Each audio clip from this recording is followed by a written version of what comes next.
ജനങ്ങളുടെ കെ പങ്കാളിത്തം. മധു കൂടി ഇപ്പോൾ ഒപ്പം ചേരുന്നുണ്ട് വിവരങ്ങളുമായി. കെ മധു, പശ്ചിമഘട്ടം ഒരു പ്രണയകഥ, ആ പ്രണയകഥ അവശേഷിപ്പിച്ച് മടങ്ങിയിരിക്കുന്നു ആ കഥയിലെ നായകൻ. അപ്പോഴും നമ്മൾ ഈ ഗാഡ്ഗിൽ റിപ്പോർട്ട് നടപ്പാക്കിയിട്ടില്ല.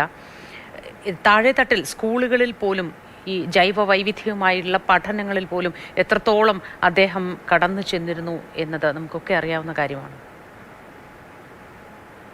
അതേപോലെ ബസന്ത് പറഞ്ഞതിന്റെ തുടർച്ചയായി തന്നെയാണ് പറയാനുള്ളത്. കാരണം പശ്ചിമഘട്ടം എന്ന അതീവ വിലോല മേഖലയെ എത്രത്തോളം നാം വികസനത്തിന്റെ പേരിൽ നശിപ്പിച്ചുകൊണ്ടേയിരിക്കുന്നു എന്നതും അത് ആത്യന്തികമായി മനുഷ്യന്റെ തന്നെ വിനാശത്തിന് കാരണമാകുന്നു എന്നതും അനുനിമിഷം നമ്മളെ ബോധ്യപ്പെടുത്തിയ ഒരു ശാസ്ത്രജ്ഞനാണ് മാധവ് ഗാഡ്ഗിൽ.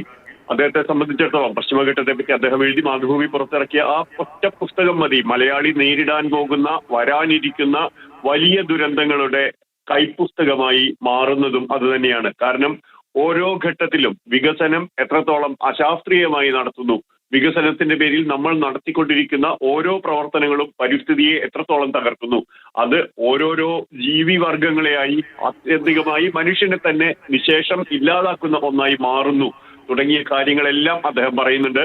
പശ്ചിമഘട്ടത്തെ പറ്റി പറഞ്ഞിട്ട് അദ്ദേഹം കഴിഞ്ഞ തവണ കോഴിക്കോട്ട് വന്നപ്പോൾ അദ്ദേഹം തന്നെ പറഞ്ഞ കാര്യമുണ്ട്.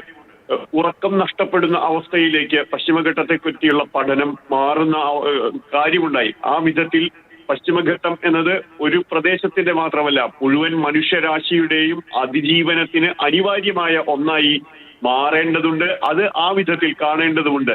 പക്ഷെ നിർഭാഗ്യവശാൽ ഒരു ഭരണകൂടവും അതിനനുസരിച്ചുള്ള പദ്ധതികളോ അതിനനുസരിച്ചുള്ള നടപടികളോ കൈക്കൊള്ളുന്നില്ല എന്നതിൽ അദ്ദേഹം ഖിന്നനായിരുന്നു. പക്ഷെ അതിനൊക്കെ അപ്പുറത്ത് മനുഷ്യരാശിയുടെ അതിജീവനത്തിന് പശ്ചിമഘട്ടം പോലുള്ള മലനിരകൾ അത് എത്രത്തോളം അത്യാവശ്യമാണ് എന്ന് അദ്ദേഹം ബോധ്യപ്പെടുത്തി. ഓരോ നിമിഷവും മനുഷ്യന്റെ ആർത്തിയെ മറികടക്കാൻ മറ്റൊന്നിനും കഴിയില്ല എന്ന ഒരു ഗാന്ധിയൻ സമീപനത്തിന്റെ പാരിസ്ഥിതിക തുടർച്ചയായിരുന്നു മാധവ് ഗാഡ്ഗിൽ. ആ ആർത്തി, ആ മനുഷ്യനെ കൊണ്ടുചെന്നെത്തിക്കുന്നത് ആത്യന്തിക നാശത്തിലേക്കായിരിക്കും എന്നും മാധവ് ഗാഡ്ഗിൽ നമുക്ക് ചൂണ്ടിക്കാണിച്ചു തന്നു. മോത്തി.